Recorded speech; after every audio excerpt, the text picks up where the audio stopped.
Okay, good morning. सो आज का topic क्या है? Critical reasoning. It's very important. Critical reasoning का 5 या 6 पार्ट है और ये मेंस में आता है। बैंकिंग के मेंस में बैंकिंग, एलआईसी, जो भी बड़े बड़े बैंकिंग सेक्टर और इंश्योरेंस सेक्टर के एग्जाम है, सबके मेंस की परीक्षा में आते हैं बहुत ज़्यादा। प्रीलिम्स में बहुत ही रेयर केस में ही आते हैं।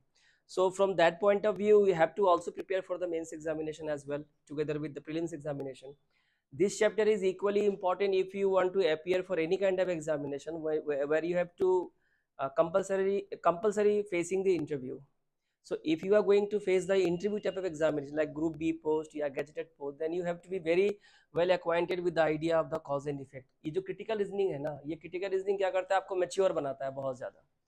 बहुत ज़्यादा सोचना पड़ेगा आपको, mature थिंकिंग लाना होगा। जिनके चाइल्डिश थिंकिंग है उनसे नहीं बनेगा ये, तो अगर है भी तो वो धीरे धीरे इंप्रूव हो जाएगा, वो बेहतर होता चला जाएगा। So this chapter is far better than any chapter of reasoning. So इसे जो पहला चैप्टर मैंने लिया है कॉज एंड इफेक्ट, कंपेरेटिवली बाकी चैप्टर से अगर देखा जाए तो मॉडरेट है, थोड़ा सा आसान लगता है, क्योंकि कौन सा कॉज है, कौन सा इफेक्ट है, कौन सा इफेक्ट है, कौन सा कॉज है। तो चैप्टर 1 स्टार्ट करा, ऐसे पहले सारा करा दिया है पहले मैंने, लेकिन इन चैप्टर को मैं हर बार 2 बार कराता हूँ क्योंकि बहुत इंपॉर्टेंट होता है। सॉलिड 5 नंबर का एग्जाम में आ जाता है, is very important. Show cause and effect देखते हैं और समझते हैं कि आखिर ये कॉज एंड इफेक्ट है क्या। तो क्रिटिकल रीजनिंग में बहुत ज़्यादा सोचना पड़ेगा आपको। रीजनिंग, आपको logical thinking, logical inferences, logical deductions आपको निकालने होंगे कि आखिर जो बोला गया है उसका आखिर मतलब क्या है। तो कॉज एंड इफेक्ट जो हम करने जा रहे हैं, पहले इसके मैटर को अच्छी तरह समझ लो। क्वेश्चन आंसर तो बाद में होता रहेगा, ठीक है। स्टार्ट करते हैं इसको। देखो, ध्यान से समझो, पहले थ्योरी समझोगे तो ही बना पाओगे, ठीक है ना। कॉज एंड इफेक्ट सीधी सीधी भाषा में, हिंदी भाषा में कहें तो एक है, अगर बहुत ही नॉर्मल भाषा है भले, तो क्या घटना घटी, इफेक्ट यानी जो घटना घट चुकी है, और उसका कारण क्या है, वो क्या होता है हमारा कॉज। सिंपल भाषा में आप देखते होगे आए दिनों हाईवे पे एक्सीडेंट हो जाता है। तो आप कहीं बाइक से जा रहे हो और आपने देखा कि भाई एक्सीडेंट हुआ, भीड़ क्यों है, व्हाट हैपेंड, आप क्या पूछते हो, व्हाट हैपेंड। तो सामने वाला क्या बोलता है, एक्सीडेंट हैपेंड, दुर्घटना हुई है। उसके बाद तुम्हारा नेक्स्ट सवाल क्या होता है, बहुत ही नॉर्मल सवाल पूछते हो, कैसे। That means as a person you want to know the reason behind what happened. That means you want to know the reason behind that accident that you are witnessing at the moment. इस वक्त जो आप दुर्घटना देख रहे हो, आप उसका कारण जानना चाहते हो। और 100 इंसान होंगे ना वहां पे, 100 में से 100 लोग बोलेगा घटना कैसे घटी है। कोई भी एक आदमी ऐसा नहीं होगा, बच्चा भी होगा तो बोलेगा कैसे हुआ। मतलब वो कॉज जानना चाहता है, क्या हुआ वो तो देख रहा है।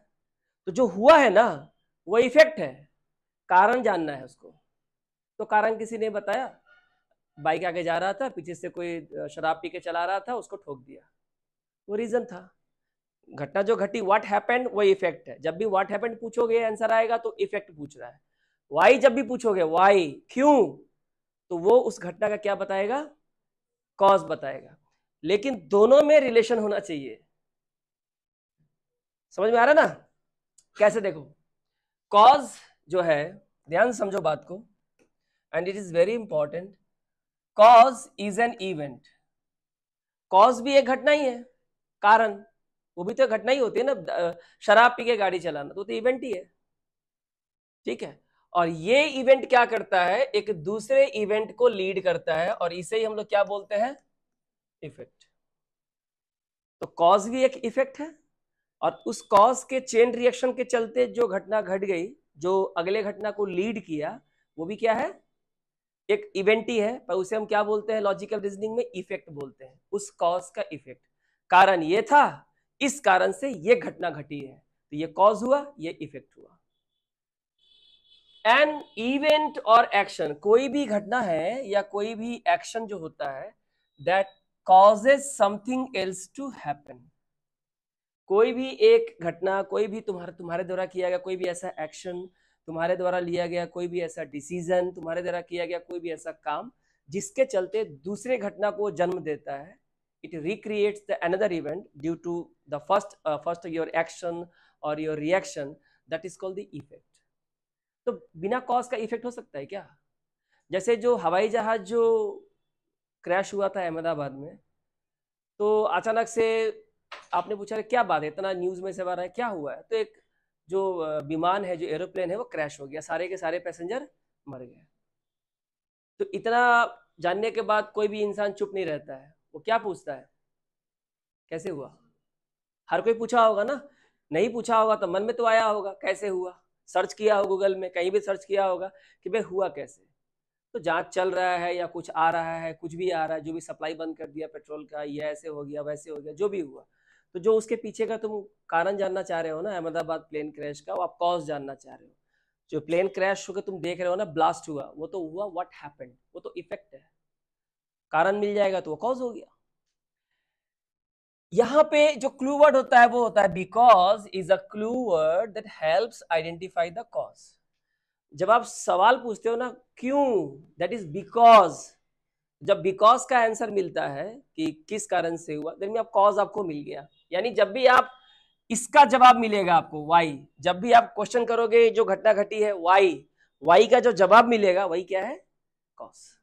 वही क्या है, what happened, action happened, why, तो भाई पर शराब पी के गाड़ी चला रहा था, तो वो हो गया तुम्हारा because. Now so an event or action that happened as a result of another event or action, it answers the question what happened. What happened यानी हम क्या बोल रहे हैं, इफेक्ट। यानी जो जो हिंदी मीडियम है, बांग्ला मीडियम में, क्या हुआ है ना, सिंपल भाषा में क्या हुआ, व्हाट हैपेंड। तो जो हुआ है वो तो इफेक्ट है ना, वो तो परिणाम है। अब जब इसको क्वेश्चन करो किससे, वाई से, तो कॉज मिल जाएगा। ठीक है, so in short a cause is why something happens. Short में कारण क्या होता है, कोई घटना क्यों घटती है, एंड इफेक्ट होता है क्या, कि क्या घटना घटी है, व्हाट हैपेंस। दोनों में डिफरेंस समझ में आया, why happens, what happens. So why happens is cause, what happens is effect. क्यों हुआ कारण है, क्या हुआ उसका प्रभाव है, इफेक्ट है। बांग्लाয় की बोले प्रभाव, कारण। ठीक है, so there are two methods which are usually ask in paper. Exam में दो तरह के पेपर, दो तरह के क्वेश्चंस आपके आते हैं। एक होता है बेस्ड ऑन टू स्टेटमेंट्स, और एक होता है बाय यूजिंग गिवन पैसेज। तो जो पैसेज वाला होता है वो डिफिकल्ट लेवल का हो गया, moderate to high level, difficult level का हो गया। जो स्टेटमेंट वाला है वो ज्यादा एग्जाम में पूछा जाता है, वो भी मॉडरेट से डिफिकल्ट बनाया जा सकता है। Factual base, economic survey, statistical base आपको फैक्ट दे दिया, तो जो हमको पढ़ने में काफी दिक्कत होता है, हमारा we are not feeling comfortable with those types of questions. ठीक है, सो दो तरह के क्वेश्चंस आते हैं, एक होता है स्टेटमेंट बेस और एक होता है बाय यूजिंग गिवन पैसेज। हम दोनों के बारे में पढ़ेंगे। स्टेटमेंट में क्या होता है, दो स्टेटमेंट आपको दिए रहेंगे, कितने दिए रहेंगे आपको, दो स्टेटमेंट आपको दिया रहेगा, and are given, we have to find which one is cause and which one is effect. आपको एक नंबर, दो नंबर, दो सेंटेंस आपको लिखा रहेगा, two statements will be provided to you, you have to find out which one is cause and which one is effect. पर इतना आसान नहीं है, जरूरी नहीं है कि सारे एक कॉज होगा इफेक्ट होगा, कोई जरूरी नहीं है। पढ़ेंगे आगे क्या क्या हो सकता है कैटेगरी, लेकिन आपको जनरली एक कॉज और एक आपको इफेक्ट ढूंढना है, and is they relate to each other. और सबसे इंपॉर्टेंट, सिर्फ कॉज एंड इफेक्ट ढूंढने से नहीं होगा, आपको ये भी ध्यान देना है कि दोनों सेंटेंस में आपस में रिलेशन है कि नहीं। दोनों सेंटेंस में आपस में दूर दूर तक कोई रिलेशन नहीं है। अगर कोई रिलेशन नहीं है, दोनों के बीच कोई सिमिलैरिटी ही नहीं है, तो हो सकता है दोनों कॉज हो या हो सकता है दोनों इफेक्ट हो। जब तक दो स्टेटमेंट, दो घटनाओं के बीच रिलेशन नहीं होगा, आप कॉज एंड इफेक्ट कैसे ढूंढोगे, समझेंगे हम लोग आगे। इनमें जो डायरेक्शंस होता है वो इस तरह से दिया जाता है, A B C D E, 5 options, दो स्टेटमेंट दिए रहेंगे और ऐसा 5 दिया रहेगा। आपको इन पांचों में से कोई एक को आंसर करना है। जैसे जो स्टेटमेंट 1 है वो कॉज है, और स्टेटमेंट 2 है उसका क्या है, इसी का इफेक्ट है। तो स्टेटमेंट 1 अगर आपको लगता है कॉज है और उसका इफेक्ट अगर स्टेटमेंट 2 है, तो आपका आंसर क्या होगा, ए नंबर। कि सर 1 नंबर स्टेटमेंट कारण है, 2 नंबर स्टेटमेंट उसी का प्रभाव है, तो आंसर होगा ए। लेकिन आपने देखा कि 2 नंबर स्टेटमेंट क्या है, कारण है, और जो पहला वाला है वो उसका क्या है, इफेक्ट है, ऊपर नीचे लिखा हुआ, तो आंसर ये होगा। या दोनों क्या है, इंडिपेंडेंट कॉजेज। इंडिपेंडेंट कॉजेज का मतलब होता है स्टेटमेंट 1 स्टेटमेंट 2 में इफेक्ट है ही नहीं, दोनों क्या है, कॉजेज है, और दोनों कॉजेज अलग अलग इफेक्ट के कॉजेज हैं, दोनों का आपस में कोई रिलेशन नहीं है, दोनों इंडिपेंडेंट है, दोनों का एक दूसरे से कोई रिलेशन नहीं है, दूर दूर तक कोई रिलेशन नहीं है। Both statements are effect of independent cause. दोनों क्या है, दोनों, जैसे दोनों कॉज दे दिया है, दोनों क्या हो सकता है, इफेक्ट हो सकता है, और दोनों जो इफेक्ट है दोनों का कारण क्या है, अलग अलग है। दो स्टेटमेंट, पहला कारण कोई और है, सेकेंड कारण कोई और है। Both statements are effects of common cause. जैसे दो कमरे बनाए हो, लेकिन दोनों कमरों का जो वाल है वो क्या है, कॉमन है। मेरे कमरे का भी वाल यही है, तुम्हारे कमरे का भी वाल यही है। तो कहने का मतलब है दोनों स्टेटमेंट में क्या दिया हुआ है, इफेक्ट दिया हुआ है, और दोनों जो इफेक्ट है उसका कारण क्या है, एक ही है। उसका कारण क्या है, एक ही है। तो अगर एक ही कारण की वजह से दो घटनाएं घटी है तो तुम्हारा आंसर कौन होगा, ई नंबर। तो पहले अपने ऑप्शंस को समझिए बहुत अच्छे से, क्वेश्चन तो बाद में सॉल्व करेंगे ना, पहले अपने ऑप्शंस को बहुत बढ़िया समझिए कि हमने जो आइडेंटिफाई किया उसके हिसाब से ए बी सी डी ई कौन सा आंसर होगा। क्लियर हो गया ना, कोई दिक्कत तो नहीं है किसी को, ठीक है। बाकी तो क्वेश्चन तो कराएंगे ही। दूसरा होता है पैसेज। पैसेज में क्या होता है, देखो पैसेज में आपको एक स्टेटमेंट दिया रहेगा, ठीक है, वहां बोल देगा कि ये जो स्टेटमेंट लिखा हुआ है इसका रीजन क्या है बताओ, या बोलेगा इसका इफेक्ट क्या है बताओ, और नीचे आपको 5 ऑप्शंस दिए जाएंगे, ए बी सी डी ई। अगर क्वेश्चन में बोला है कि बाजार में सब्जियों की कीमत जो है अचानक से बढ़ गई, तो नीचे पूछा है which of the following options will be the reason. तो बताओ नीचे दिए गए 5 ऑप्शन में से वो कौन है जो कारण है ऐसा होने का। तो पांचों में से तुमको ढूंढ के बताना होगा कि सब्जी का दाम अचानक बढ़ने के कारण इन 5 में से कौन है।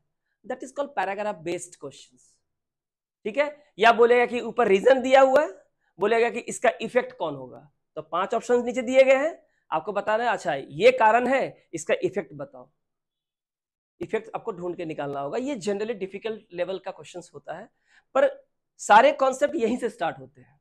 अब मैं आपको एक एग्जांपल मैंने यहाँ लिखा है, एग्जांपल देखिए, ये भी एग्जाम का ही सवाल है, एसबीआई पीओ का ही सवाल है, बहुत पहले का 92 93 का। लेकिन क्वेश्चन कहीं का भी हो सब रेलेवेंट होता है, आपका मैच्योरिटी लेवल जो है बढ़ा देगा। थ्योरी खत्म हो गया आपका, लेकिन एग्जाम्पल देखो, एग्जाम्पल दिया हुआ है आपको और ध्यान से यहां समझो। हाँ, the prices of petroleum products drop marginally last week. Last week क्या हुआ, जो पेट्रोलियम प्रोडक्ट होते हैं ना, पेट्रोल से बनने वाले जो भी पेट्रोलियम प्रोडक्ट्स होते हैं, उनकी जो कीमतें हैं वो क्या हुई है, घट गई। मार्जिनली क्या हो गई, घट गई। इतना बात समझ में आया, घट गई। तो अगर ये घट गई है तो तुमको क्या लगता है कि कॉज हो सकता है कि इफेक्ट हो सकता है, इफेक्ट ही होगा ना, कुछ तो हुआ होगा जिसके चलते पिछले सप्ताह क्या हुआ, पेट्रोल के जितने भी प्रोडक्ट होते हैं, केरोसिन हो गया, पेट्रोल हो गया, डीजल हो गया, कुछ भी हो गया, ठीक है, मोबिल हो गया, कुछ भी हो गया, इसके प्राइस घट गए। अच्छा चलो ठीक है, ये देखते हैं। The state government reduce the tax on petroleum products last week. राज्य सरकार ने क्या किया, पिछले सप्ताह पेट्रोलियम प्रोडक्ट पे जो टैक्स लगता है ना, उसे उसने क्या किया है, घटा दिया है। तो बताओ, अब तुम सबसे पहली बात, जब दोनों सेंटेंस में अगर आपको कॉज एंड इफेक्ट ढूंढना है, नहीं भी हो सकता है, दोनों कॉज हो सकता है, दोनों इफेक्ट हो सकता है, एक कॉज एक इफेक्ट हो सकता है, एक इफेक्ट या कॉज हो सकता है। सबसे पहली बात देखो, दोनों में क्या जो घटना घटी है सिमिलैरिटी है कि नहीं है। देखो सिमिलैरिटी है, पेट्रोलियम प्रोडक्ट, ये घटना भी लास्ट वीक घटी और ये घटना भी लास्ट वीक घटी। So it is a generally accepted economical fact that, एक आर्थिक बात है कि जब भी किसी सामान पे गवर्नमेंट टैक्स घटा देती है तो उस सामान का दाम भी क्या होता है, घट जाता है। तो पिछले सप्ताह राज्य सरकार ने क्या किया था, पेट्रोलियम प्रोडक्ट पे जो टैक्स था उसको रिड्यूस कर दिया था। जैसे ही टैक्स को रिड्यूस किया, उसका इफेक्ट क्या पड़ा कि लास्ट वीक जो है उन्हीं पेट्रोलियम प्रोडक्ट के दाम क्या हो गए, घट गए। अब तुम मुझे ये बताओ कौन कारण है, कौन इफेक्ट है, कौन कॉज है। ये वाला क्या है, कॉज है, और इसी कॉज का इफेक्ट है ये। तो तुम मुझे ये बताओ, दूसरा जो पहला नंबर है वो इफेक्ट है और दूसरा नंबर क्या है, कॉज है। तो तुम्हारा आंसर कौन होगा, ये वाला बी नंबर, कि जो दूसरा नंबर है वो कॉज था और जो पहला नंबर है वो उसका क्या था, इफेक्ट था। ये हमारा आंसर हो गया। आपको मेरी बात समझ में आई? यानी 100 बात की एक बात है, आपको स्टेटमेंट दे दिया रहेगा, पढ़ना पड़ेगा और आपको खुद को साबित करना पड़ेगा कि आप मैच्योर्ड हो चुके हो, आपको भाषा समझ में आती है, आपको आपका वोकैब बहुत अच्छा है, आपकी रीजनिंग, क्रिटिकल रीजनिंग अगर खराब भी है तो अब यहां से बेहतर होना स्टार्ट हो जाएगी। और ये इंटरव्यू में बहुत हेल्प करता है, आपके पर्सनालिटी ग्रूमिंग में बहुत हेल्प करता है, बहुत हेल्प करता है, कम्युनिकेशन स्किल बेहतर करता है। एसबीआई पीओ में अगर पास करोगे तो डिबेट्स और जीडी जो ग्रुप टास्क होता है वहां पे बहुत भयंकर हेल्प करता है, बहुत जबरदस्त हेल्प होता है, क्योंकि तब तक बच्चे जो है उस लेवल के लिए वो तैयारी कर चुके होते हैं। ठीक है, मेरी बात समझ में आई? चलो, तो कुछ पॉइंट्स हैं जो आपको बहुत ध्यान में रखने हैं। पहला, सबसे पहले बात तो ये है, find out that both statements are having similar situation. दोनों में अगर कॉज एंड इफेक्ट का रिलेशन ढूंढना है तो आपको यह देखना होगा कि दोनों में सिचुएशंस क्या है, सिमिलर है। एक हम बात कर रहे हैं अहमदाबाद प्लेन क्रैश की और हम यहाँ बात कर रहे हैं बर्ड फ्लू की, तो दोनों में सिमिलर सिचुएशन है क्या? क्या बर्ड फ्लू हो गया बोल के प्लेन क्रैश हो गया? कोई रिलेशन ही नहीं है यहाँ पे। तो दोनों में कॉज एंड इफेक्ट का अगर रिलेशन ढूंढना है तो सबसे पहले ये ढूंढो कि दोनों के बीच क्या कोई सिमिलर सिचुएशन है। था तो last week petroleum product, reduce tax, price drop, direct relation है। ये जो था ना क्वेश्चन, इसे कहते हैं डायरेक्ट रिलेशन। इन दोनों में क्या रिलेशन था, डायरेक्ट रिलेशन था। दूसरा नंबर कॉज था, पहला नंबर क्या था, इफेक्ट था, इसी का इफेक्ट था। ठीक है, तो पहला तो ये हुआ कि सिमिलर सिचुएशन है कि नहीं, पहले इस बात पे ध्यान दो। Find out which statement have occur first, कौन पहले घटा, कौन घटना पहले घटी होगी वो देखो। Then correlate this statement to another one, और जो घटना पहले घटी है देन ट्राई करो कि अगर ये घटना पहले घटी है तो क्या इसका रिलेशन दूसरी घटना से है, क्या ये दूसरी घटना से रिलेट करता है, क्या उससे कोई संबंध है कि भी नहीं, या भी अपने इंडिपेंडेंट है। आपको ये देखना होगा पहले, check that it is its effect और नॉट। आपको ये देखिए कि जो घटना पहले घटी है क्या इसका इफेक्ट दिया हुआ है या वो भी कॉज है, या दोनों ही इफेक्ट है या दोनों ही कॉज है। तो आपको देखना होगा। इसके लिए सबसे जरूरी है पहले देखो दोनों में सिमिलर सिचुएशन क्या है। सिमिलर सिचुएशन नहीं होगा ना तो दोनों में डायरेक्ट रिलेशन नहीं होगा, इनडायरेक्ट रिलेशन होगा, इनडायरेक्ट रिलेशन होगा। ठीक है, और जो सेकंड टाइप पैसेज मैंने आपको बता दिया। ठीक है, तो कुछ पॉइंट्स है जो आपको याद रखने हैं। ये अब खत्म हो रहा है। सबसे पहले कॉज किसका जवाब देता है, वाई का, और इफेक्ट किसका जवाब देता है, क्या हुआ भाई, अरे ये हो गया, अच्छा ये इफेक्ट है, क्यों हुआ, इस कारण से, अच्छा ये कॉज है। तो सेम घटना से। ठीक है, cause and effect are combination of action and reaction. Cause and effect क्या होता है, इस एक्शन के चलते ये रिएक्शन हुआ, that is cause and effect. आपके डेली लाइफ में ऐसा होता होगा, है कि नहीं?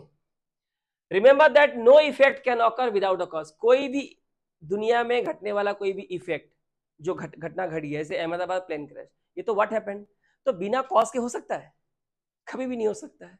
ठीक है, तो याद रखना कोई भी इफेक्ट, कोई भी जो घटना घट चुकी है वो बिना किसी कारण के घट ही नहीं सकती है। No effect can be its own cause. जो इफेक्ट है ना वो खुद का कारण कभी नहीं हो सकता, उसका कारण कोई और होता है। जो इफेक्ट है वो सिर्फ इफेक्ट है, वो खुद का कारण नहीं बन सकता है। ठीक है, every cause must produce an effect, और अगर कोई कॉज है तो पक्का उसका क्या होगा, इफेक्ट होगा, वरना वो कॉज कैसे हुआ। अगर कारण है, अगर एक्शन हुआ है तो उसका रिएक्शन होगा। Cause and effect can not happen simultaneously. Cause and effect एक साथ नहीं हो सकता है, पहले कॉज होगा और उसके बाद क्या होगा, इफेक्ट। दोनों साथ में नहीं घट सकता है, दोनों के बीच टाइम इंटरवल होता है। क्लियर हो गया बात? तो ये कुछ पॉइंट्स हैं जो आपको क्रिटिकल रीजनिंग में कॉज एंड इफेक्ट क्वेश्चन को अगर 5 नंबर के आते हैं तो सॉल्व करने में काफी हेल्प होगा।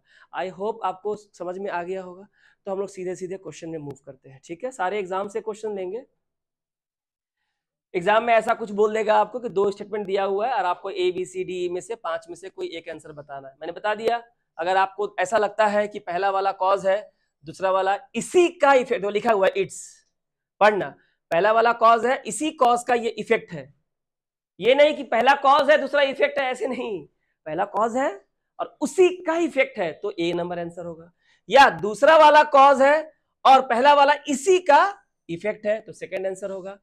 दोनों 1 और 2 क्या है, इंडिपेंडेंट कॉजेस है, दोनों कारण है और दोनों का आपस में कोई रिलेशन नहीं है, दोनों का अपना अपना इफेक्ट हो सकता है, ठीक है, या दोनों क्या है, इफेक्ट है किसी इंडिपेंडेंट कॉजेस का, 1 और 2 दोनों इफेक्ट है, ठीक है, लेकिन दोनों का रीजन क्या है, अलग अलग है। और पांचवा क्या है कि दोनों इफेक्ट है और दोनों का रीजन क्या है, सेम है, दोनों का रीजन क्या है, सेम है। आपको मेरी बात समझ में आई? ये सब चीजें अगर तुम लोग को समझना है बहुत अच्छे से तो याद रखो, आप नेटफ्लिक्स पे, प्राइम वीडियो पे बहुत सारे ऐसी मूवीज हैं जो नेशन पे बनी है, जासूसी पे बनी है, वो सब देखो तब समझ में आएगा।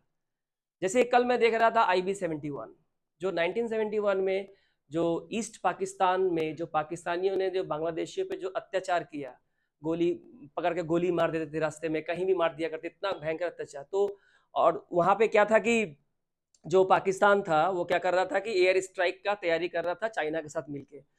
तो वेस्ट पाकिस्तान से अगर ईस्ट पाकिस्तान में आना है तो कॉरिडोर एक ही है, इंडियन एयर स्पेस को पार करना पड़ेगा। बिना इंडियन एयर स्पेस को पार किए आप वेस्ट पाकिस्तान से ईस्ट पाकिस्तान कभी भी नहीं आ सकते। अब वेस्ट पाकिस्तान से अगर ईस्ट पाकिस्तान आ जाएगा तो जहाज किसने दिया है, चाइना ने, ठीक है। अब अगर ये एयर स्पेस अगर पार कर जाएगा तो जैसे ईस्ट पाकिस्तान पहुंचेगा वहां से जितना भी नॉर्दर्न स्टेट से हम लोग का वो सारा भारत से कट जाएगा, वो सारा पाकिस्तान में घुस जाएगा, डिस्टर्बेंस पैदा हो जाएगा। और भारत को ये सब बात पता ही नहीं था, लेकिन पाकिस्तान का ऑलरेडी पूरी तैयारी थी चाइना के साथ मिलके। अब वो लोग हम लोग से बहुत आगे थे, हम लोग को तो पता भी नहीं था कि हम लोग को आक्रमण करने वाला है। वो तो वहां के जो एजेंट है हमारे, उन्होंने वो इसको जब जो लीक किया, वीडियो लीक किया, उससे पता चला कि तो बहुत आगे और 10 दिन के बाद तो वार होने वाला है 1971 का। तो ये प्लेन अगर पहुंचेगा तो फिर इंडिया नहीं सकेगा। अब इसको रोका कैसे जाए, तो ये साबित करना होगा कि पाकिस्तान ने क्या किया है, भारत के ऊपर एक्ट ऑफ वार कर दिया है।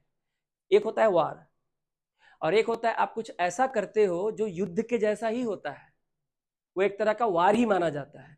तो क्या किया भारत ने, ही क्या किया, अपना ही प्लेन उन्हीं लोगों से हाईजैक करवाया जानबूझ के, 2 लोगों से जो आजाद कश्मीर बोलते हैं ना, आजाद कश्मीर चाहिए इन लोगों को, ठीक है ना। कुछ लोग हैं अभी भी पागलपन है उनमें, उन्हीं लोगों से हाईजैक करवाया, वो भी नकली बंदूक से। लेकिन जो हाईजैक किया कितने साल की उम्र थी, 17 साल की, और जो उसका दोस्त था वो भी उसी तरह का था। नकली बंदूक खरीद के सोचता कि असली बंदूक है, इससे हम प्लेन हाईजैक कर लेंगे। और जितने भी प्लेन पैसेंजर थे उसमें एक भी पैसेंजर नहीं था, टॉप 30 इंडिया के एजेंट्स थे, सारे पैसेंजर को निकाल के खाली एजेंट्स को ढुकाया गया था। तो उसको कहाँ ले गया, रावलपिंडी ले जाएगा, ले गया कहाँ, लाहौर, क्योंकि तेल नहीं था। उतरा कहाँ, लाहौर। लाहौर कहाँ है, पाकिस्तान में। तो पाकिस्तान की सरजमी पे अगर प्लेन अगर वहाँ पे हाईजैक हुआ है तो पाकिस्तान पे सवाल तो उठेगा। लेकिन फिर भी ये इतना काफ़ी नहीं था कि आप एयर स्पेस बंद कर दो, ये इतना काफ़ी नहीं था कि आप किसी के हवाई जहाज को उड़ने से मना कर दो, अभी भी नहीं था काफ़ी। पाकिस्तान कुछ गड़बड़ जब तक नहीं करेगा तब तक इंडिया ऐसा नहीं कर सकता, क्योंकि टाशकेंट एग्रीमेंट हुआ था ना, लाल बहादुर शास्त्री जब गए थे पाकिस्तान, टाशकेंट एग्रीमेंट हुआ था, होटल में उनकी मौत हो गई थी रहस्यमय तरीके से, लेकिन उनको मारा गया था। ये सभी न्यूज़ है, ये सब देखना पड़ता है ना। तो वहाँ से 30 आदमी को निकाला गया और जो 2 वहाँ पे जो कश्मीरी थे जो हाईजैक करके लाए थे, उन्होंने क्या किया, लाहौर की ज़मीन पे प्लेन में आग लगा दिया, क्योंकि उसके डिमांड को पूरा नहीं किया गया। अब लाहौर की जमीन पे प्लेन में आग लगा देने का मतलब है पाकिस्तान के द्वारा एक्ट ऑफ वार हो जाना। और जैसे ही ये हुआ, इंडिया ने अपना एयर स्पेस बंद कर दिया, वेस्ट पाकिस्तान से ईस्ट पाकिस्तान आना ही बंद हो गया। इसके बाद जब युद्ध हुआ 1971 का, 13 दिन के अंदर पाकिस्तान को मुंह का खाना पड़ा, बहुत शर्मनाक तरीके से सरेंडर करना पड़ा। इसमें इतना सारा कॉज है, इतना सारा इफेक्ट है कि ये सारे चैप्टर एक बार में क्लियर हो जाते हैं, है ना। लेकिन तुम लोग ये सब देखोगे नहीं, तुम लिखोगे मुन्नी बदनाम है और कांटा लगा देखोगे तो यही होगा। चलो अब ये देखो,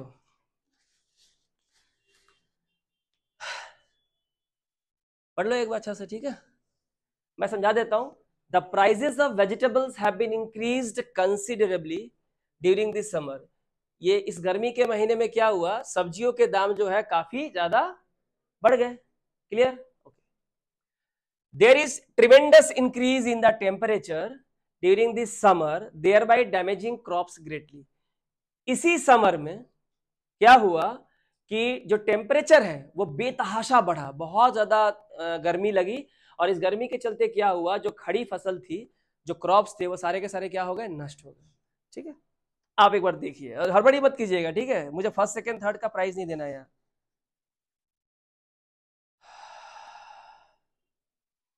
पहले क्या देखोगे, सिमिलर सिचुएशन, धीरे धीरे करो, आगे सब आराम से बनेगा।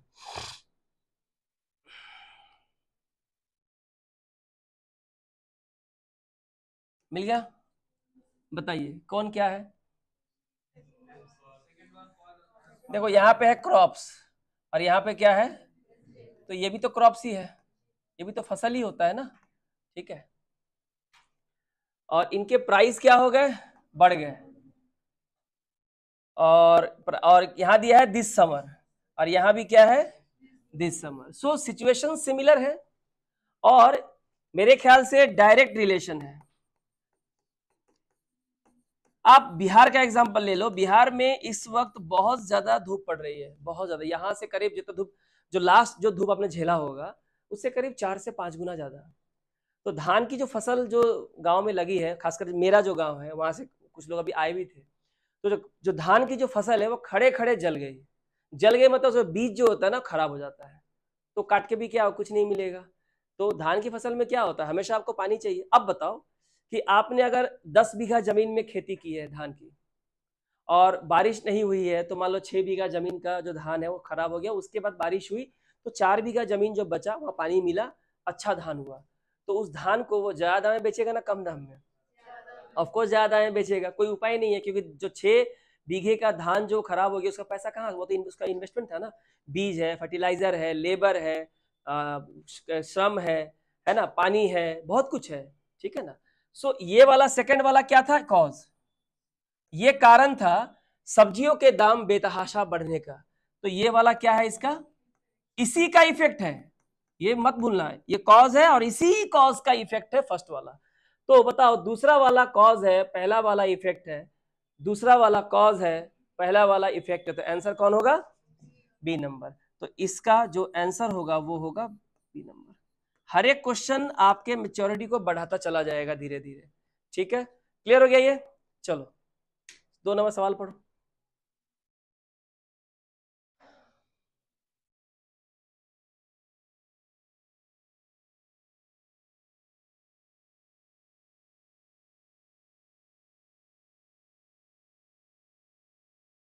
Police resorted to lathi charge.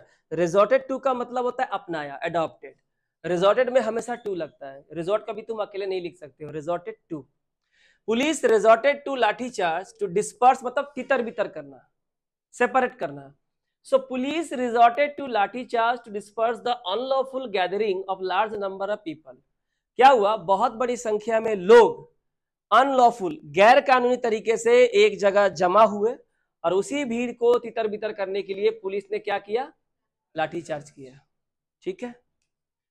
The citizens forum, जो नागरिकों का जो यूनियन है, जो संघ है, मैंने एक तरह का union, called a general strike, एक स्ट्राइक बुलाया, मैंने हड़ताल बुलाया, इन प्रोटेस्ट, विरोध में, against the police atrocities. Atrocities का मतलब होता है ऑपरेशन, मैंने अत्याचार, ऑपरेसिव नेचर, अत्याचार। तो पुलिस के अत्याचार के खिलाफ जो सिटीजन फोरम जो यूनियन है उन्होंने क्या किया, इसका विरोध करने के लिए एक स्ट्राइक बुलाया, हड़ताल बुलाया। अब बताइए क्या दोनों में रिलेशन है। तो यहाँ पे जो पुलिस एट्रोसिटीज बोला गया है, यहाँ पे पुलिस ने जो लाठी चार्ज किया गया है, इसी को सिटीजन फोरम ने क्या बोला है, पुलिस एट्रोसिटीज, पुलिस के द्वारा किया गया अत्याचार। और उन्होंने क्यों किया गया था, क्योंकि अनलॉफुल गैदरिंग था, मतलब कानून की अनुमति लिए बिना आप अगर कहीं का भीड़ इकट्ठा करते हो तो एक तरह का दंगाई भीड़ माना जाता है, रेयॉट माना जाता है। आपको एक मिছিল भी निकालने के लिए पुलिस का परमिशन लेना पड़ता है, आपको लोकल जो पुलिस थाना है वहां पे आपको अप्लाई करना पड़ेगा, चाहे इलेक्शन हो, चाहे जुलूस हो, चाहे कोई फेस्टिवल हो, पहले आपको बताना पड़ेगा ना, ताकि ट्रैफिक कंट्रोल कर सके। आप अचानक से लेके निकल गए, ठीक है ना, वैसे नहीं होता है। तो कौन कॉज है, क्या दोनों में रिलेशन तो है, और आई थिंक दोनों में डायरेक्ट रिलेशन है, दोनों में डायरेक्ट रिलेशन है। और पहला वाला क्या है, यस, पहला वाला कॉज है और दूसरा वाला इसी का इफेक्ट है। मैं 12 बोल रहा हूं, आपको ये वर्ड बोलना पड़ेगा, इसी का इफेक्ट है, कॉज इट्स इफेक्ट। तो फर्स्ट वाला कॉज है, सेकेंड वाला क्या है, इफेक्ट है। फर्स्ट वाला कॉज है, सेकेंड वाला इफेक्ट है, यानी कौन सा ऑप्शन होगा, ऑप्शन ए। आपको समझ में आ रहा है? यानी सारा खेल है, वोकैब को समझना होगा, आपको वर्ड मीनिंग को समझना होगा, दोनों में सिचुएशंस क्या सिमिलर है ये आपको फाइंड आउट करना है। सिचुएशन सिमिलर है कि नहीं, आपको कुछ ना कुछ वर्ड आपको मिल जाएगा, और वाई से क्वेश्चन कीजिए, व्हाट हैपेंड से क्वेश्चन कीजिए, तो कॉज एंड इफेक्ट मिल जाएगा अगर है तो। ठीक है, 3 नंबर देखिए, it is the aim of the city's civic authority, जो मेयर वगैरह जो बनता है ना, जहाँ पे काउंसिलर वगैरह होता है, तो सिविक अथॉरिटी का ये लक्ष्य होता है to get the air pollution reduce by 20% in the next 2 month, के अगले 2 महीने में जो वायु प्रदूषण है उसको 20% से घटाना होगा। ये क्या है, सिविक अथॉरिटी की क्या है, एक एम है, उन्होंने अपना लक्ष्य रखा है कि आने वाले 2 महीने में हमें हमारे शहर का जो एयर पोल्यूशन है उसे हम 20% से घटाएंगे, ये एम है। The number of asthma cases in the city is constantly increasing, इसी सिटी की बात हो रही है, सिटी की बात हो रही है। तो इस शहर में जो सांस लेने में जो तकलीफ हो जाती है वो केवल पोल्यूशन की वजह से होता है, ये कोई बॉन्ड वजह से नहीं होता है, सब एयर की वजह से होता है। तो बोल रहा है इसी शहर में अस्थमा के केसेस जो है वो कॉन्स्टेंटली का मतलब होता है लगातार, ठीक है, लगातार क्या हो रहे हैं, बढ़ रहे हैं। अब आराम से पढ़िए, सोचिए, हड़बड़ी मत कीजिए।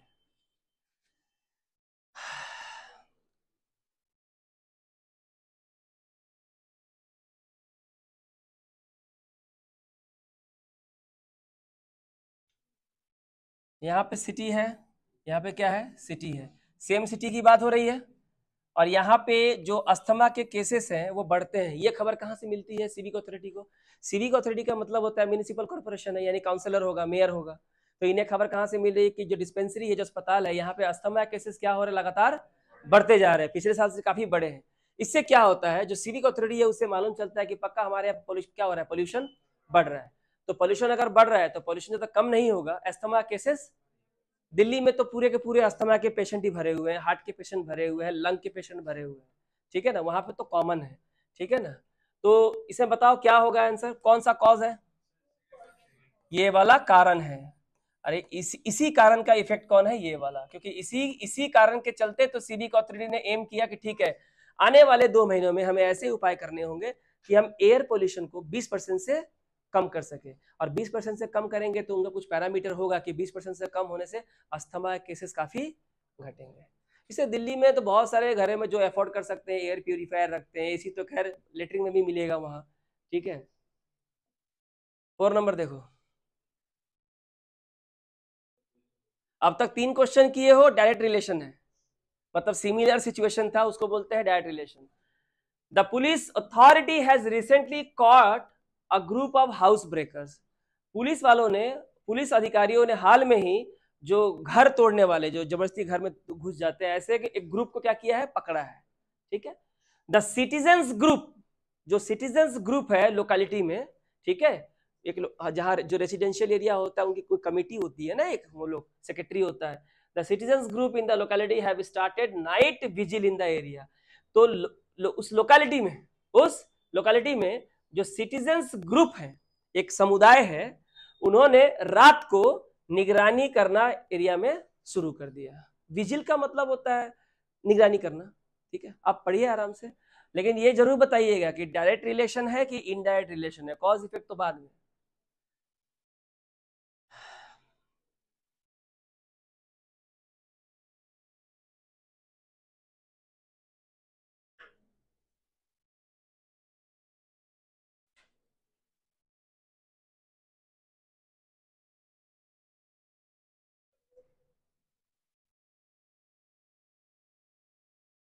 पहले मैंने बोला कि आपको मैं 2 ऑप्शन दे रहा हूं, एक है डायरेक्ट रिलेशन, क्योंकि जब सिमिलर सिचुएशन होता है, और एक होता है इनडायरेक्ट रिलेशन, इनडायरेक्ट रिलेशन जब सिमिलर सिचुएशंस डाउटफुल हो जाते हैं। आपको क्या लगता है, इसमें डायरेक्ट रिलेशन है कि इनडायरेक्ट रिलेशन है? देखो, इसमें इनडायरेक्ट रिलेशन है, क्योंकि सिटीजन्स ग्रुप रात को निगरानी रख रहा है, इसका कारण तो मेंशन नहीं है। तो लोकेलिटी में तो ऐसे भी सिक्योरिटी गार्ड रखा जाता है, और ये जो ग्रुप ऑफ हाउस ब्रेकर्स जो पकड़ा गया है, ये कहाँ पकड़ा गया है, ठीक है, इसका रिलेशन क्या है तो बोला नहीं गया है। तो बताओ ये जो रात को जो निगरानी रखी जा रही है इसका कुछ तो कारण होगा, वो तो नहीं पता, यानी कि ये इफेक्ट है, ये क्या है, कुछ तो हुआ होगा ना वहां, तभी तो सिटीजन्स ग्रुप वालों ने इफेक्ट के तौर पे रात को अब निगरानी रखना शुरू कर दिया। पहला देखो, पुलिस वालों ने क्या किया है, हाउस ब्रेकर के ग्रुप को धर दबोचा, तो ये भी क्या है, इफेक्ट ही है, ये भी इफेक्ट ही है, कुछ तो कारण हुआ होगा ना। तो अब बताओ दोनों इफेक्ट है, और पढ़ के ऐसा लगता है ना कि दोनों जो इफेक्ट है इसका कॉमन कॉज एक ही है, वो क्या है, हाउस ब्रेकर, जो घर में घुस रहे हैं, घर तोड़ के या घर में ताला वाला खोल के घुस के चोरी कर रहे हैं। इसका मतलब दोनों जो इफेक्ट है, इसका दोनों जो इफेक्ट है उसका कॉमन कॉज क्या है, कॉमन है। इसका आंसर क्या होगा, if both the statements 1 and 2 are effects of the same common causes, तो दोनों का कारण क्या है, सेम है, कौन सा है, हाउस ब्रेकर्स, ठीक है। तो इसका आंसर क्या होगा, इसका आंसर होगा ई नंबर, और इसमें कौन सा रिलेशन है, इनडायरेक्ट, क्योंकि पूरा क्लियर ही नहीं है कि जो जिन्होंने पकड़ा उसका कॉन्टेक्स्ट और बैकग्राउंड क्या है, और रात को जो निगरानी रखी जा रही है उसका बैकग्राउंड क्या है, ठीक है।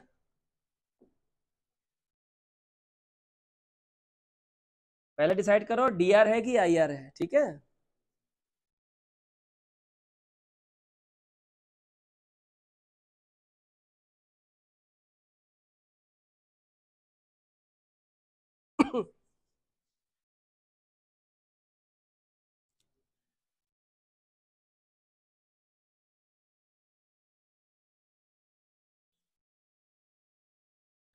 द यूनिवर्सिटी अथॉरिटी, यूनिवर्सिटी के जो अधिकारी है, जो जिनके पास अथॉरिटी है, has instructed all the colleges, उन्होंने सभी कॉलेजेस को ये इंस्ट्रक्शन दिया है, अंडर इट्स ज्यूरिसडिक्शन, जो यूनिवर्सिटीज के अंदर, जैसे कि नॉर्थ बंगाल यूनिवर्सिटी के अंदर जितने कॉलेज आते हैं, तो एनबीयू अपने अपने सारे कॉलेजेस को इंस्ट्रक्शन दे सकता है, बाहर वाले को नहीं दे सकता, क्योंकि उसकी बर्दवान यूनिवर्सिटी एनबीयू को नहीं बोल सकता, एनबीयू बीयू को नहीं बोल सकता है कि नहीं।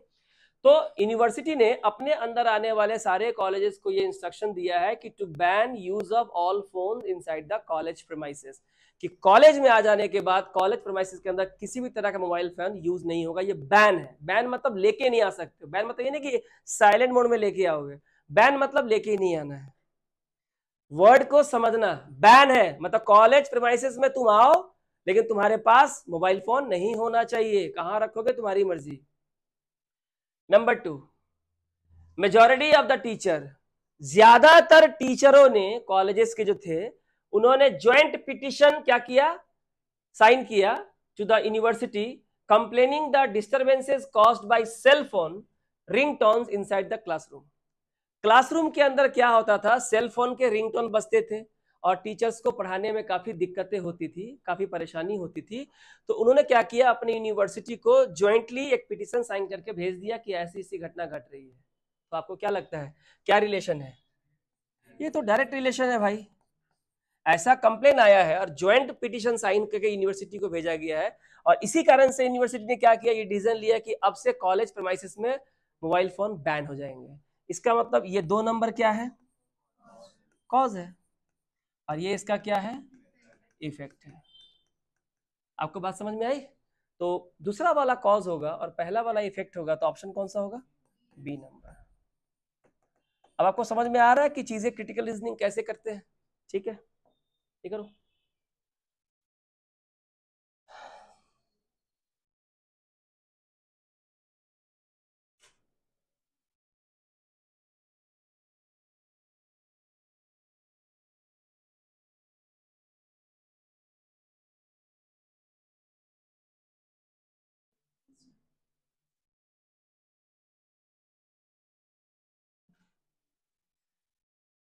The government has recently fixed the fees for professional courses, जो प्रोफेशनल कोर्सेज होते हैं, डीएलएड है, बीएड है और भी बीटेक वगैरह सब प्रोफेशनल कोर्सेज है, सीए है, सारे प्रोफेशनल।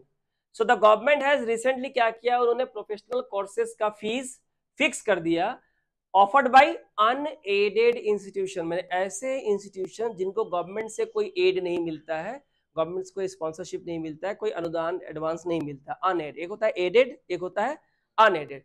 जिसे सरकार से सहायता प्राप्त होती है ऐसे यूनिवर्सिटी को बोलते हैं एडेड स्कूल या एडेड यूनिवर्सिटी। जो नहीं है वो अनएडेड है, which are much lower than the fees charge last year. जो फीस ये लोग लास्ट ईयर चार्ज करते थे उस फीस से काफी कम हो गया है जो गवर्नमेंट ने फिक्स किया है। पढ़ लिया, गवर्नमेंट ने ऐसा कर दिया। क्या हुआ भाई? तो ये हुआ बोलता है गवर्नमेंट तो फीस घटा दिया। समझ में आ रहा है क्या है ये? क्या है? इफेक्ट ही तो है ना ये। क्या है? इफेक्ट ही तो है, कुछ तो हुआ होगा ना। अब देखते हैं क्या इसका रिलेशन यहाँ है कि नहीं है। The parents of the aspiring student, aspiring का मतलब होता है जो लोग प्रोफेशनल बनने के लिए उम्मीद रखते हैं, एस्पायर करते हैं, जैसे आप लोग भी कॉम्पिटिटिव एग्जाम एस्पायर कर रहे हो, तो उनके पेरेंट्स ने क्या किया, launched a severe agitation last year बहुत ही गंभीर इसका विरोध किया था, protesting against the high fees charge by the unaided institution. जो इस बात का विरोध के लिए था कि जो अनएडेड इंस्टीट्यूशन, प्राइवेट जो इंस्टीट्यूशन है वो प्रोफेशनल कोर्स करने के लिए बहुत ज्यादा फीस चार्ज करते हैं। इसके लिए लास्ट ईयर बच्चों के माता पिता ने बहुत सीवियर, बहुत सीरियस एजिटेशन किया था। क्या रिलेशन, डायरेक्ट या इनडायरेक्ट? यस, इसमें क्या रिलेशन है? डायरेक्ट रिलेशन है। तो ये इफेक्ट है तो इसका कॉज यही तो है ना। और ऐसा क्यों है? क्योंकि देखो क्या लिखा हुआ है, आप समझो, सिर्फ सेंटेंस पढ़ने से नहीं होगा। आपको वर्ड कुछ ऐसा वर्ड दे देगा जिसकी इंटेंसिटी बहुत हाई होगी, लो होगी, मीडियम होगी, इससे पता चल जाएगा रिलेशन है। देखो, अ सीवियर एजिटेशन, बहुत ही गंभीर विरोध, हो सकता है उसमें धरना प्रदर्शन, मीडिया, सब कवरेज मिला हो, तभी तो लोग बाध्य होकर ऐसा करते हैं ना। गवर्नमेंट ने कि प्राइवेट इंस्टीट्यूट का फीस कम करवा दिया, ठीक है, सीए का फीस कम है, सीए का फीस तो बहुत ज्यादा है। तो कोई मल्टीमीडिया कोर्स करने जाओ किसी, तो सीधे सीधे मांगता है 5.5 लाख रुपया, ठीक है। तो ये कॉज है और इसी का क्या ये इफेक्ट है। तो ये आंसर क्या होगा? B number. और कौन सा रिलेशन है? डायरेक्ट रिलेशन है, क्योंकि सिचुएशंस क्या है? सिमिलर है। देखो यहाँ पे अनएडेड इंस्टीट्यूशंस, ठीक है, high fees, fix the fees, है ना, लास्ट ईयर, ये लास्ट ईयर लिखा हुआ, यहाँ भी क्या है? Last year. And that's why both the statements have a direct relationship, and the second one is the cause and the first one is its effect, and that's why option B will be the answer.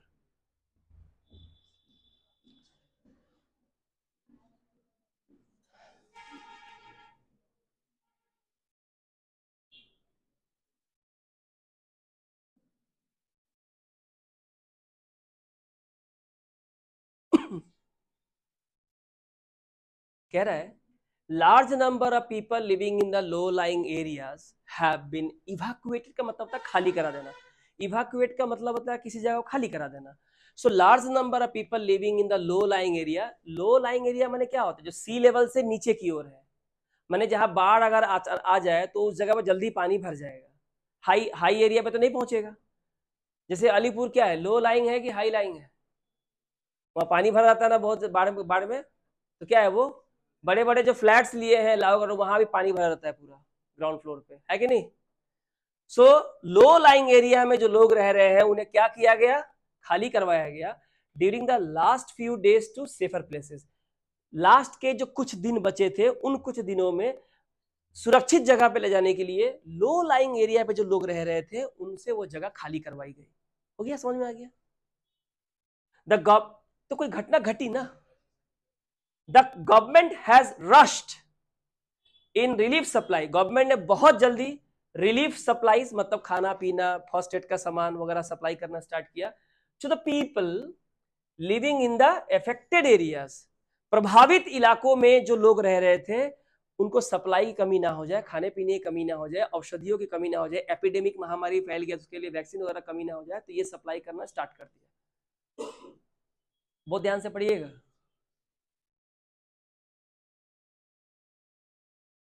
तुमको लगता है इन दोनों में कोई cause है? नहीं है, इन दोनों में कॉज ही नहीं है। गवर्नमेंट ने ऐसा किया तो पढ़ के लग रहा है इसके पीछे कुछ कारण होगा, नहीं पता।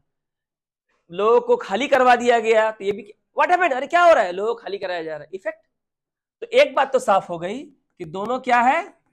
इफेक्ट है। पढ़ के तुमको समझ में आ जाएगा ये भी क्या है? इफेक्ट है। और जब दोनों इफेक्ट हो जाए तो अब तुमको देखना है कि क्या दोनों इफेक्ट का इंडिपेंडेंट कॉज है या कॉमन कॉज है? क्या लिखा है?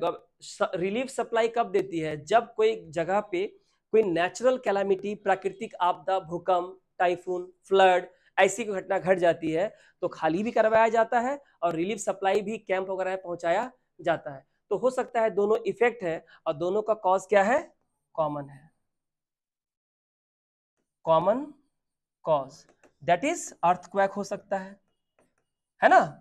अर्थक्वेक हो सकता है, फ्लड हो सकता है, टाइफून हो सकता है, ठीक है, एटसेट्रा। तो इसका आंसर क्या होगा? और हाँ, क्या कोई डायरेक्ट रिलेशन है? नहीं, दोनों में इनडायरेक्ट रिलेशन है और इसका आंसर होगा ई नंबर, कि both are the effects of a common cause. दोनों का वाल एक ही है, दोनों रूम का वाल एक ही है, ठीक है।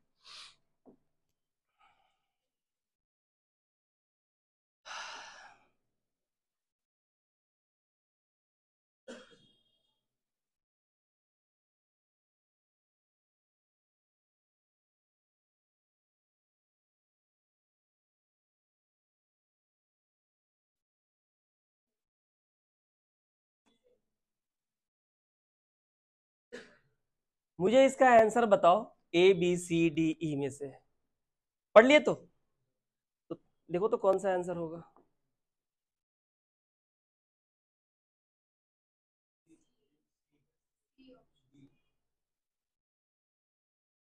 क्या है, बोलो आंसर। कुछ लोग सी, कुछ लोग डी। सी, सी कितने लोग हाथ उठाओ? सी, डी, डी बहुत लोग हैं। मतलब जो सी है वो ये कह रहे हैं कि 1 और 2 कॉजेस है, दोनों क्या है? कारण है, इसमें इफेक्ट कोई नहीं है। और डी वाले ये कहना चाह रहे हैं कि दोनों इफेक्ट है और दोनों का कारण अपना अपना अलग अलग है, आपस में रिलेशन नहीं है। चलो चेक कर लेते हैं किसका आंसर सही है, क्योंकि ये क्वेश्चन बहुत इंपॉर्टेंट है और ये चेक करता है आप अभी तक कितने मैच्योर्ड हुए। एसबीआई पीओ मेंस का क्वेश्चन है, लगभग 2017 या 18 आसपास का, ठीक है। चलो, सी और डी में तो एक ऑप्शन तो पहले ही आउट हो जाएगा अगर ये मालूम चल जाएगा कॉज है कि इफेक्ट है। सी वाले बोल रहे हैं दोनों कॉज है, डी वाले बोल रहे हैं दोनों इफेक्ट है ना। चलो, the performance of most of the students in the final exam of class 10 in the schools run by the government was excellent. अरे क्या हुआ, स्कूल में सब पूरा फेस्टिवल मन रहा है, अरे क्लास 10 का रिजल्ट बहुत जबरदस्त हुआ है, क्या बात करता है, तो ये कॉज है। गजब आदमी है भाई, रिजल्ट क्लास 10 का इतना अच्छा हुआ है, एक्सीलेंट हुआ है, कॉज कैसे हो गया? इसके पीछे तो कॉज होगा, कितनी इफेक्ट है। तो सी नंबर तो यहीं पे कैंसिल हो गया, सी तो खत्म। अब बचा डी राइट है कि नहीं या फिर कोई और आंसर होगा।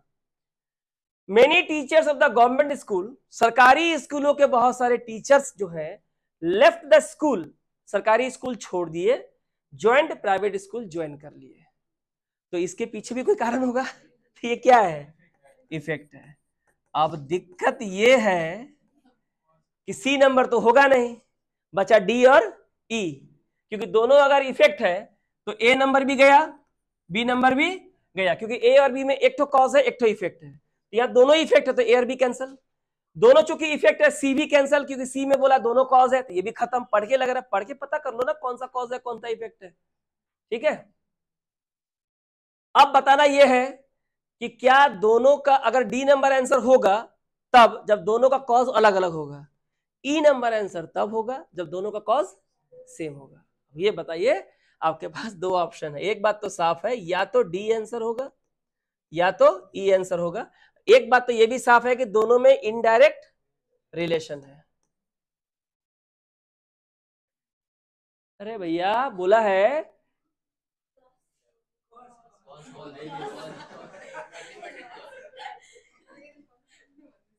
whatever the performance of most of the student in the final exam class 10। अबे क्लास 10 की हम बात कर रहे हैं तो गवर्नमेंट स्कूल है कि प्राइवेट स्कूल है थोड़ी पता है, बताया है क्या? कोई रिलेशन है दोनों में? नहीं है। तो क्लास 10 में इतना अच्छा रिजल्ट हुआ है, इसके पीछे तो कोई ना कोई कारण तो होगा। और मेनी टीचर जो है गवर्नमेंट स्कूल छोड़ के प्राइवेट स्कूल चले गए, तो टीचर्स का अपना एक कारण होगा, दोनों कारण का आपस में कोई लिंक ही नहीं है। इसका मतलब इसका आंसर क्या होगा? D number. दोनों का कॉज कभी कॉमन साबित कर दो, कभी कॉमन नहीं होगा। स्टूडेंट लोग, टीचर लोग छोड़ के चला गया। अगर क्लास 10 का रिजल्ट इतना ही अच्छा है और सेम स्कूल है, तो टीचर क्यों छोड़ा? छोड़ेगा? बोलो। तुम अगर इंग्लिश के टीचर हो और तुम्हारे स्टूडेंट ने इंडिया में टॉप कर गया, तुम छोड़ देगा स्कूल? अजब बात है। इसलिए दोनों का कॉज अपना अपना है, इसका कारण अलग है, इसका कारण अलग है। तो पढ़ के ही तो लग रहा है ना। यहाँ स्कूल मेंशन नहीं है कि प्राइवेट है गवर्नमेंट है, यहाँ गवर्नमेंट स्कूल मेंशन किया है, तो सिमिलरिटी कहाँ खोजे? और एक में पॉजिटिव बात बोला है, एक में नेगेटिव, कैसे होगा? There are so many parameters by which you can easily identify whether they have the same cause or not. But you have done the blunder by telling me the answer C, that they are causes. How can they can be causes? पढ़ के लग रहा है कि सब effect है। अब कोई तुमको झापड़ मार के चला जाएगा, तुम बोलेगा ये तो कॉज था। अरे झापड़ क्यों मारा? वो कॉज था। झापड़ मारा वो तो इफेक्ट है। क्या बात समझ रहे हैं? तो फिर इसको बनाओ।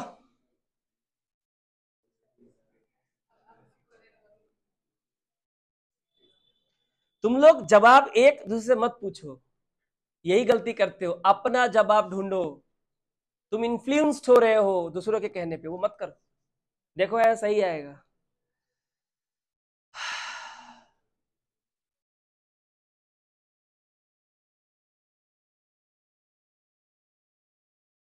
मेजॉरिटी ऑफ द सिटीजन, ज्यादातर जो नागरिक है उस लोकेलिटी में, जो ज्यादातर लोग जो रहने वाले हैं, मोस्ट मोर देन 90% और may be 80%, belong to high income group.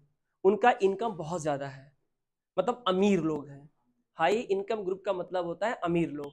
जिन जो अमीर होते हैं, अर्थशास्त्र कहता है कि if you have more money you have more purchasing power.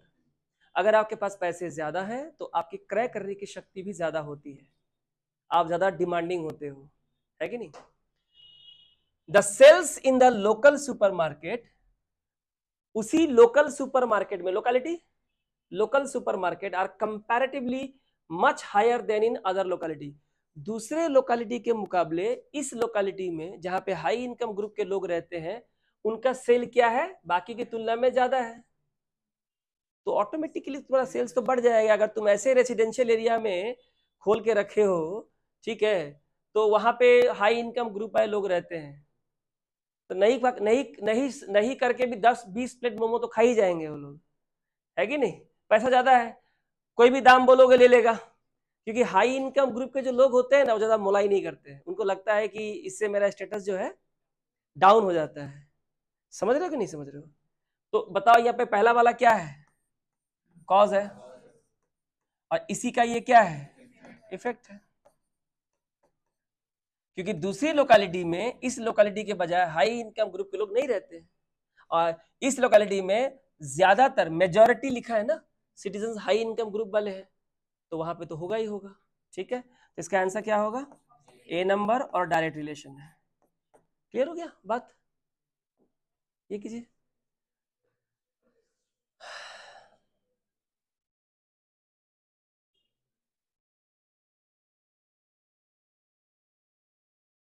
जो लोग गलती किए थे उनके लिए मौका है ये वाला क्वेश्चन।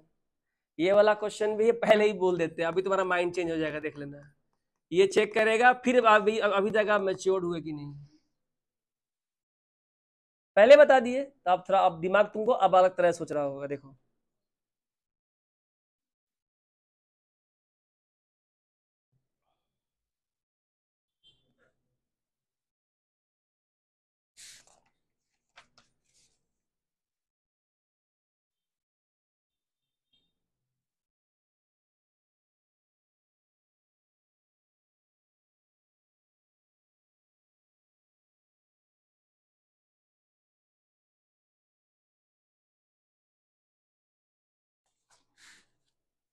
ऑप्शंस को एलिमिनेट करना सीखो।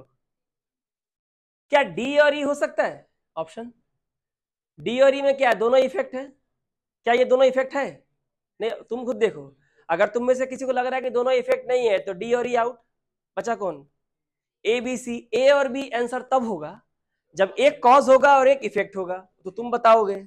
और सी तब होगा जब दोनों इंडिपेंडेंट कॉजेस हैं, दोनों कारण है, कोई घटना घटी होगी उसका कारण है। इंडिपेंडेंट इंडिपेंडेंट इंडिपेंडेंट ही है ना भाई, गलत तो नहीं बोल रहे। ये इंडिपेंडेंट कॉजेस, एक में कॉज एंड इफेक्ट है ना। बोलो आंसर क्या होगा। क्वेश्चन नंबर 10 का क्या डायरेक्ट रिलेशन है कि नहीं है। देखो पहला बात तो यह है कि दोनों में इनडायरेक्ट रिलेशन है। हम बता देते हैं कैसे। There is considerable reduction in the considerable significant, अच्छा खासा घटौती हुई है in the number of people affected by waterborne diseases in city A during this rainy season.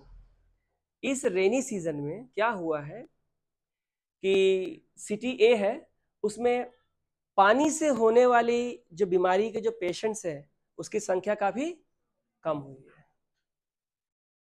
अच्छा अगर मान लो पानी पीकर बीमारियां जो होती है उससे होने वाले बीमारी अगर कम हो तो अस्पताल में पेशेंट बढ़ेंगे या घटेंगे। उससे घटेंगे तो पेशेंट कम आ रहे हैं। क्यों? क्योंकि हर जगह पे डेंगू मच्छर जो भी बीमारी होने वाली है यहाँ पे कीटनाशक दवाओं का छिड़काव किया गया, डीडीटी छिटा गया, जो स्टैग्नेंट वाटर है उसको हटाया गया, पानी एक जगह स्टोर नहीं होना चाहिए, टायरों में या किसी भी जगह पे गड्ढों में वगैरह में नहीं होना चाहिए। The government has opened 4 new civil hospitals. अब इसका क्या रिलेशन है, वाटरबोर्न डिजीज का अगर पेशेंट कम हो रहा है और गवर्नमेंट क्या कर रही है, 4 नए सिविल अस्पताल बनाया इन city A in the beginning of the year. साल के शुरुआत में ही सरकार ने ए नंबर शहर में, सेम शहर है, सेम शहर में गवर्नमेंट ने क्या किया है, 4 नए अस्पताल बनाई है। तो ये क्या इफेक्ट है, इसका इफेक्ट क्या होगा कि ज्यादा पेशेंट्स को हम ट्रीटमेंट कर पाएंगे, वो उसका हो सकता है। तो ये क्या है, हमारा कॉज है। अब मेरे को डिसाइड ये करना है कि ये वाला क्या है। 4 नए अस्पताल बन जाने से वाटरबोर्न डिजीज घट जाता है क्या? 4 नए अस्पताल बन जाने से उल्टा आप ज्यादा पेशेंट को ट्रीटमेंट दे सकते हो, पेशेंट घटते नहीं है बल्कि ज्यादा पेशेंट ट्रीट होते हैं। ये मतलब होता है अस्पतालों की संख्या, बेड की संख्या बढ़ाने का। आप हौच-पौच मत करो चीजों को। 4 अस्पताल खोल देंगे तो डेंगू खत्म हो जाएगा, पोलियो खत्म हो गया, टीबी खत्म हो गया, जबकि टीबी के पेशेंट आज भी हैं लेकिन उनका ट्रीटमेंट हो रहा है, ज्यादा पेशेंट का ट्रीटमेंट हो जाएगा अस्पताल अगर बढ़ेंगे तो ये वो कॉज है। ये वाला बताओ।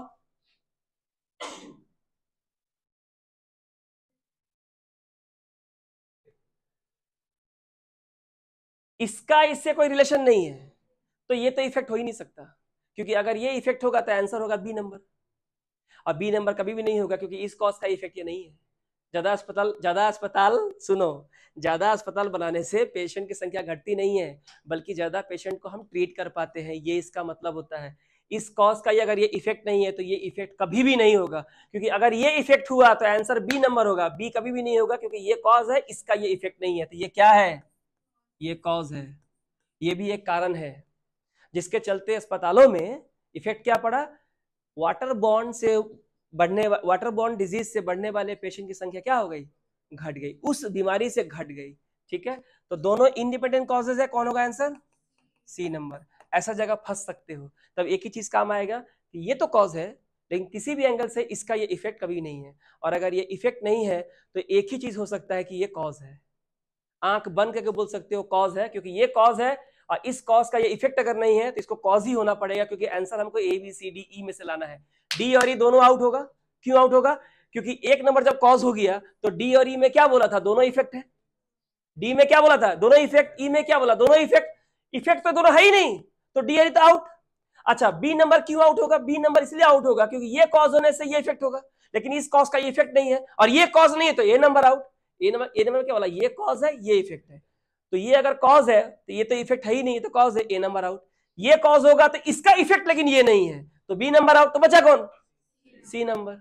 Logic, this is called elimination method. जहां फंस जाओगे वहां हिट एंड ट्रायल के द्वारा तुम एलिमिनेशन मेथड के द्वारा तुम आंसर निकाल सकते हो। ये था तुम्हारा डिफिकल्ट लेवल का सवाल। डिफिकल्ट लेवल का सवाल इसलिए क्योंकि तुम फंस गए, लेकिन मैंने तुमको निकलने का तरीका बताया, इसको भूलना नहीं। This is high level maturity question, बाकी आप लोगों की मर्जी। एक बार सब समझ लीजिए अच्छे से।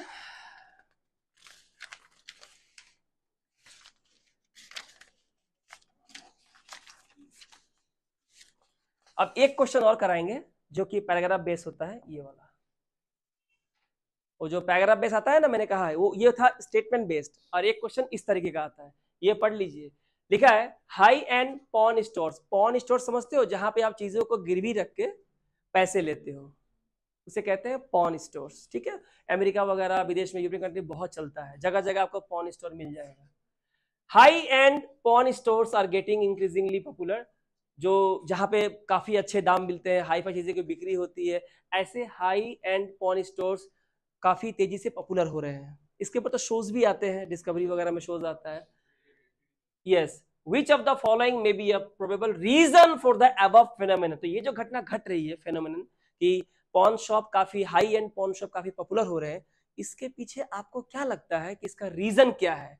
ये पांचों रीजन है, आपको बताना है इसका रीजन पांचों में से कौन होगा। ये हुआ सेकेंड टाइप ऑफ क्वेश्चन, जहां एक पैराग्राफ दिया हुआ है, बताना है कि इसका रीजन कौन है, यानी कि इफेक्ट है। तो क्या ढूंढना है? कॉज ढूंढिए। पॉन स्टोर क्या होता है हम बता दिए, जहां आप अपनी मूल्यवान चीजें गिरवी रख के पैसा लेते हैं, बंधक रखते हैं ना, तो उसी को तो पॉन स्टोर बोलते हैं। लेकिन विदेशों में पॉन स्टोर अलग होता है।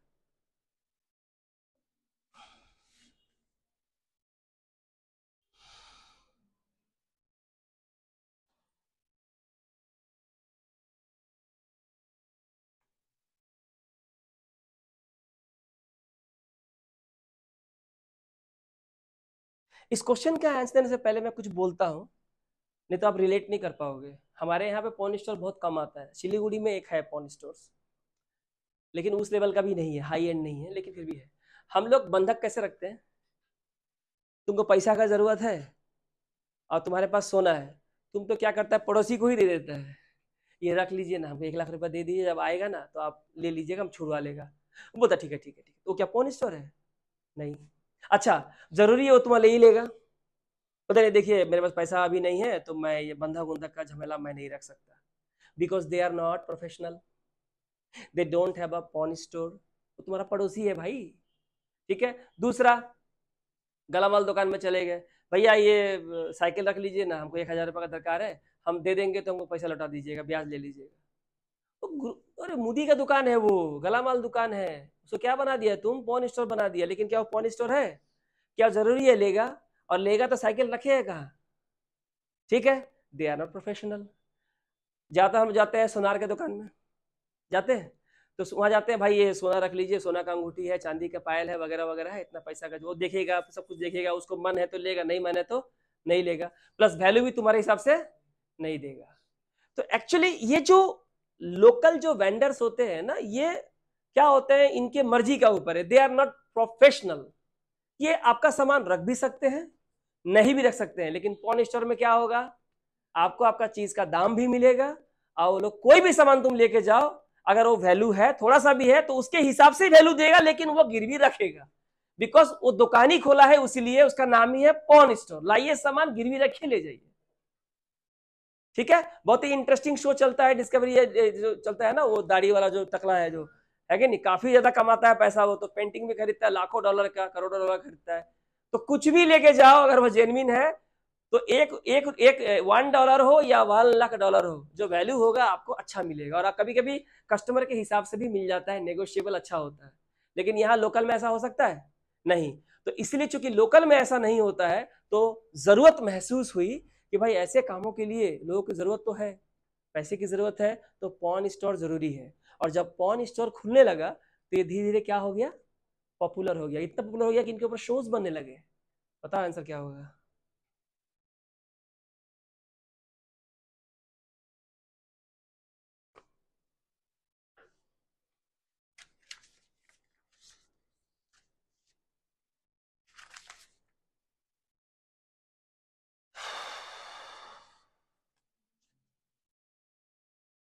बोलिए।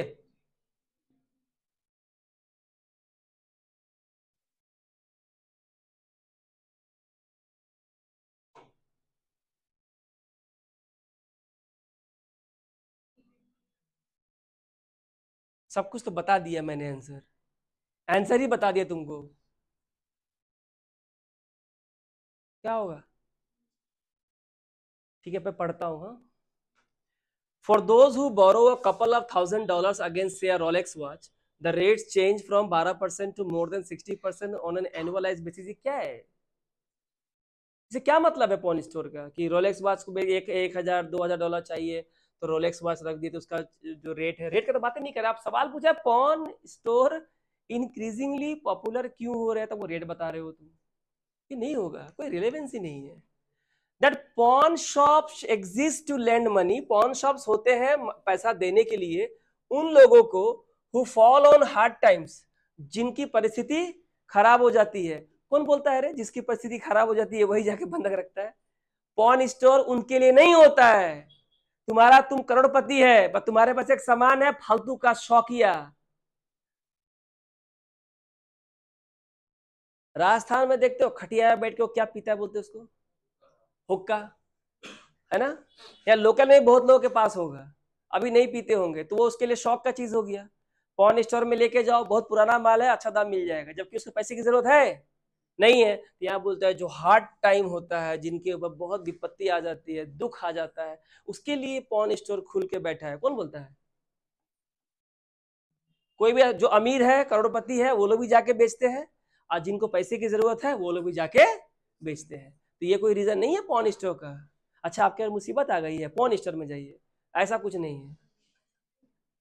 कन्वेंशनल लेंडर्स है, जो मैंने वो एग्जांपल दिया, कोई किसी को भी तुम दे दिया, over the past 5 to 6 years have become increasingly reluctant.